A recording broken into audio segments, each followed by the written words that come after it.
नमस्कार दोस्तों, आप सभी को स्वागत है प्रगति इन लाइफ में। दोस्तों एनटीपीसी स्नातक और गैर स्नातक स्तरीय जो कि ये दोस्तों ये सीबीटी 2 का प्रीवियस ईयर क्वेश्चन है 13/6/2022 का। दोस्तों डेली वीडियो देखने के लिए सबसे पहले इस चैनल को सब्सक्राइब कर लीजिए, क्योंकि सीबीटी 1 और सीबीटी 2 ये दोस्तों सभी शिफ्ट का previous year question daily upload किया जाता है। तो चलिए स्टार्ट करते हैं। चैनल पहली बार है तो सब्सक्राइब कर लीजिए। जिसमें कि दोस्तों 80 क्वेश्चन जो है ना कंप्लीट कर दिए हैं। नहीं देखे हैं तो आप मेरे चैनल पर जाकर देख सकते हैं। चलिए देखिए, 80 वाला क्वेश्चन था कि 2011 की जनगणना के अनुसार भारत की सर्वाधिक जनसंख्या निम्न में से किस क्षेत्र में नियोजित थी। तो 2011 की जो जनगणना थी दोस्तों, उसमें भारत की सर्वाधिक जनसंख्या किस क्षेत्र में थी। तो ऑप्शन नंबर डी, प्राथमिक क्षेत्र में। कितना प्रतिशत? 54.6%। चलिए ऑप्शन नंबर डी इसका करेक्ट आंसर है। चलिए अगला क्वेश्चन है कि 1470 रुपये की राशि को अनंत और मोहन के बीच 3:4 के अनुपात में बांटी जाती थी। तो मोहन की कितनी राशि प्राप्त है। देखिए दोस्तों 1470 रुपया है जो कि मोहन और अनंत के बीच बांटना है। ये हो गया दोस्तों, ये अनंत हो गया, ये 3x हो गया और मोहन का 4x हो गया, जो कि ये टोटल है 4 और 3 7, 7x बराबर 1470। तो इसमें पूछा गया है मोहन का, तो कितना हो जाएगा दोस्तों 4। ये मोहन का पूछ कितना है 4 है, बाटा कितना हो जाएगा 4 3 7। उसके बाद दोस्तों 1470 हो जाएगा। हल कर लीजिएगा। इसका करेक्ट आंसर क्या हो जाएगा दोस्तों, option number D. Option number D इसका करेक्ट आंसर है। चलिए अगला क्वेश्चन है कि उच्च न्यायालय के रिट जारी करने की शक्ति किस अनुच्छेद के अंतर्गत लिखित है। जो कि उच्च न्यायालय में रिट जारी करने की शक्ति किस अनुच्छेद में दोस्तों, ऑप्शन नंबर बी, अनुच्छेद 326 में, जो कि 5 प्रकार के रिट जारी किया जा सकता है। चलिए अगला क्वेश्चन है कि जूली 18 सेकंड में 140 मीटर दूरी तय कर सकती है। तो इस दी गई चाल में जूली 1 घंटे में कितनी दूरी तय कर सकती है। तो देखिए दोस्तों, चाल बराबर क्या होता है, दूरी बटा समय, जिसमें कि समय है 18 सेकंड और दूरी है 140 मीटर। तो चाल निकाल लेंगे, चाल बराबर दूरी बटा समय। ये हो गया दोस्तों 28 किलोमीटर प्रति घंटा। उसके बाद दोस्तों ये पूछा कि 1 घंटा में कितनी दूरी तय करेगी, यानी दूरी निकालना है। समय दिया गया 1 घंटा, चाल भी निकल गया, तो आप निकाल लीजिए कितना हो जाएगा 28 किलोमीटर। ऑप्शन नंबर सी इसका करेक्ट आंसर है।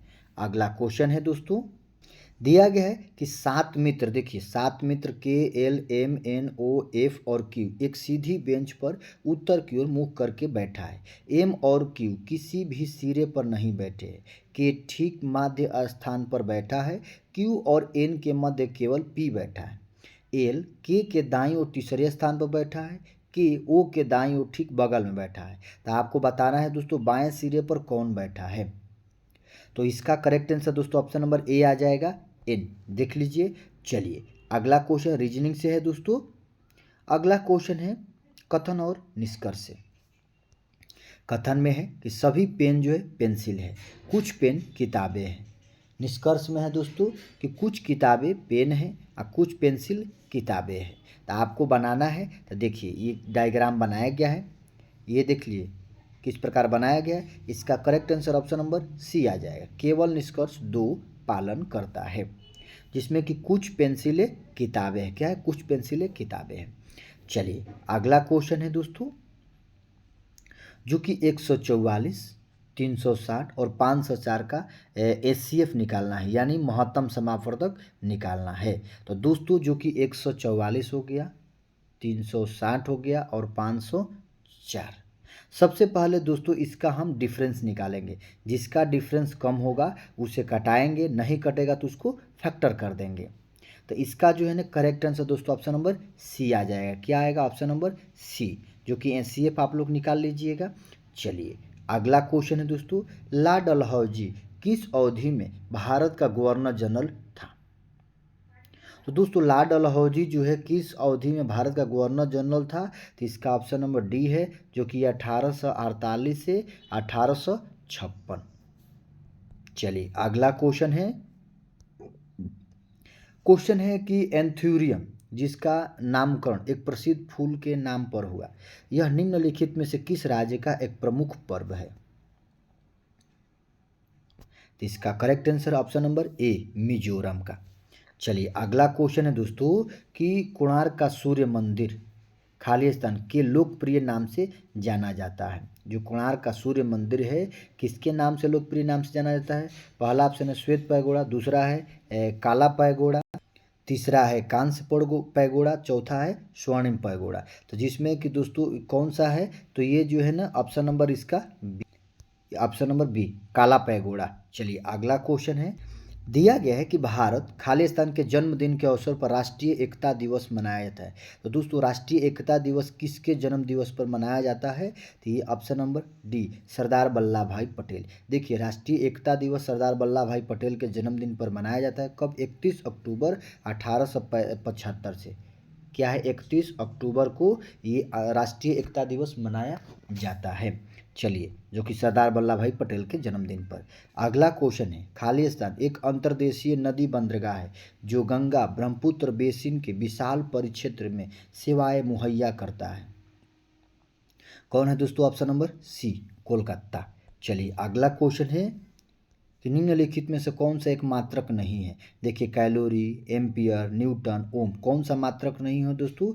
ये ऑप्शन नंबर ए कैलोरी ऊर्जा या ऊष्मा का मात्रक है, जबकि ऊर्जा की मानक इकाई जूल होती है, एम्पियर विद्युत धारा की एम्पियर होती है, बल का न्यूटन और प्रतिरोध का ओम होता है। चलिए ऑप्शन नंबर ए इसका करेक्ट आंसर है, मात्रक नहीं है।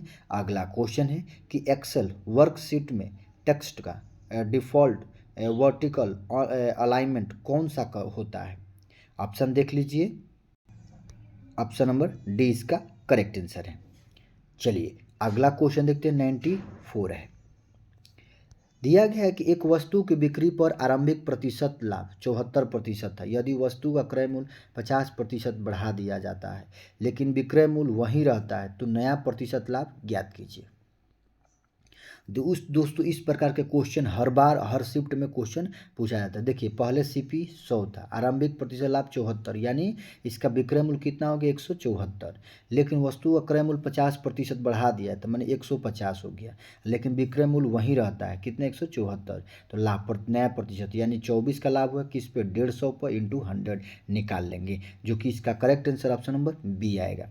देखिए जो वस्तु का विक्रय मूल्य पर आरंभिक प्रतिशत लाभ यानी पहले सीपी कितना था?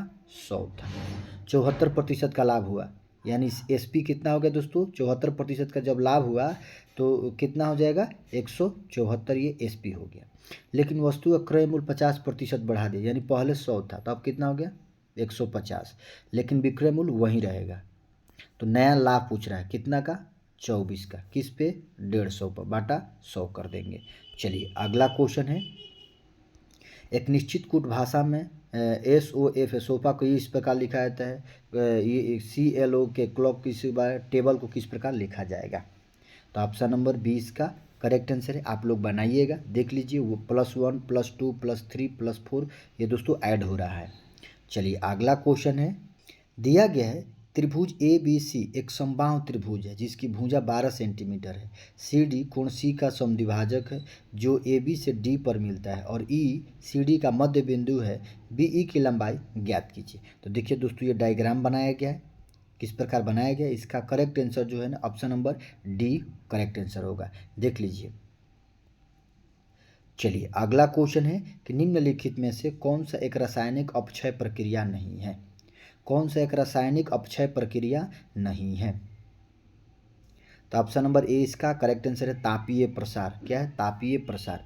चलिए अगला क्वेश्चन है दोस्तों, क्वेश्चन है कि 2 फरवरी 2007 को शुक्रवार था, 2 फरवरी 2008 को सप्ताह का कौन सा दिन होगा? देखिए दोस्तों ये 2 फरवरी है 2007, यानी 2 FEB फरवरी और 2007 क्या था? शुक्रवार था। तो वहीं पूछा गया है कि 2 फरवरी 2008 को कौन सा दिन होगा? तो देखिए सबसे पहले ये डेट और मंथ सेम है, उसके बाद इसमें देखना है कितना का अंतर है दोस्तों? 1 साल का। लेकिन अब इसमें ये देखेंगे कि लीप वर्ष आ रहा है कि नहीं आ रहा है। तो दोस्तों जो कि 2008 यानी 2 फरवरी तक पूछा गया है, तो इसमें लीप ईयर आ रहा है कि नहीं आ रहा है? ऑप्शन देख लेते हैं।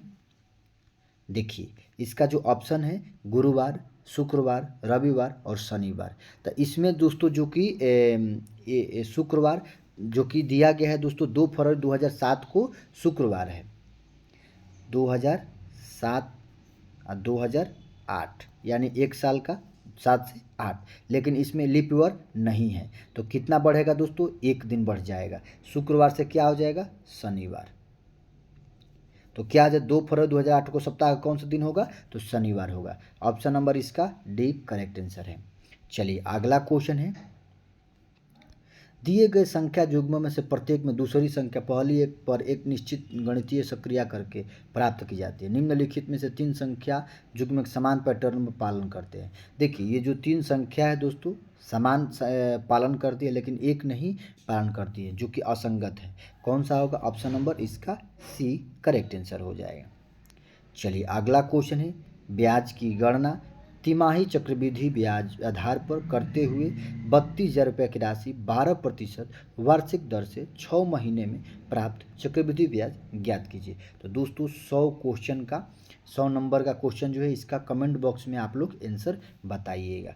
चलिए अगला क्वेश्चन, दिया गया कि भारतीय संविधान के अनुसार खालिस्तान की आयु तक के बच्चों को मुफ्त और अनिवार्य शिक्षा प्राप्त करने का अधिकार है। कहाँ तक है दोस्तों, ये जो है ना इसका जो correct answer option number A 14 वर्ष तक। देखिए भारतीय संविधान के अनुसार 14 वर्ष के आयु तक के बच्चों को मुफ्त और अनिवार्य शिक्षा प्राप्त करने का अधिकार है 14 वर्ष तक। लेकिन ये किसके संविधान संशोधन के, यानी 86वें संविधान संशोधन के तहत, यानी 2002 के तहत भारतीय संविधान के भाग 3 के अनुच्छेद 21(1) के तहत 16 से 14 वर्ष तक के बच्चों को मुफ्त और अनिवार्य शिक्षा प्रदान की जाती है। देखिए ये हो गया दोस्तों 86वें संविधान संशोधन 2002 से अनुच्छेद 21 के 1 में 6 से 14 वर्ष तक के बच्चों को।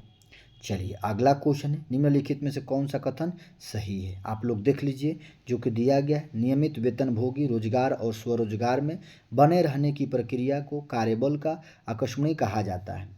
दूसरा है स्वरोजगार आकस्मिक वेतनभोगी से नियमित वेतनभोगी रोजगार में जाने की प्रक्रिया को कार्यबल आकस्मिक कहा जाता है। तीसरा ये है दोस्तों, और चौथा देख लेते हैं। देखिए आकस्मिक वेतनभोगी के स्वरोजगार, इसमें जो करेक्ट आंसर दोस्तों होगा क्या, ऑप्शन नंबर सी, स्वरोजगार और नियमित वेतनभोगी रोजगार से आकस्मिक वेतनभोगी की ओर जाने की प्रक्रिया को कार्यबल का आकस्मिक कहा जाता है। चलिए अगला क्वेश्चन दोस्तों, क्वेश्चन नंबर 103 है, राज्य देखिए हड़प नीति निम्नलिखित में से किस गवर्नर जनरल ने लागू की थी। तो देखिए राज्य हड़प नीति लाडल हौजी ने, जो कि इसका जो है ना कार्यकाल 1848 से 1856 तक चला था। चलिए ऑप्शन नंबर डी जो कि राज्य हड़प नीति लाडल हौजी। अगला क्वेश्चन है कि निम्नलिखित में से कौन सा भारतीय राज्य पैका नृत्य के लिए प्रसिद्ध है। पैका नृत्य के लिए प्रसिद्ध है ऑप्शन नंबर डी उड़ीसा। चलिए अगला क्वेश्चन है, बोर्नियो, जावा और सुमात्रा निम्नलिखित में से किस द्वीप समूह के द्वीप है। Option number D Indonesia. चलिए बोर्नियो, जावा और सुमात्रा निम्नलिखित में से किस द्वीप समूह के लिए है, ऑप्शन नंबर डी इंडोनेशिया। तो दोस्तों 105 क्वेश्चन कंप्लीट होता है। वीडियो अच्छा लगे तो लाइक सब्सक्राइब शेयर जरूर करें। जय हिंद, वंदे मातरम।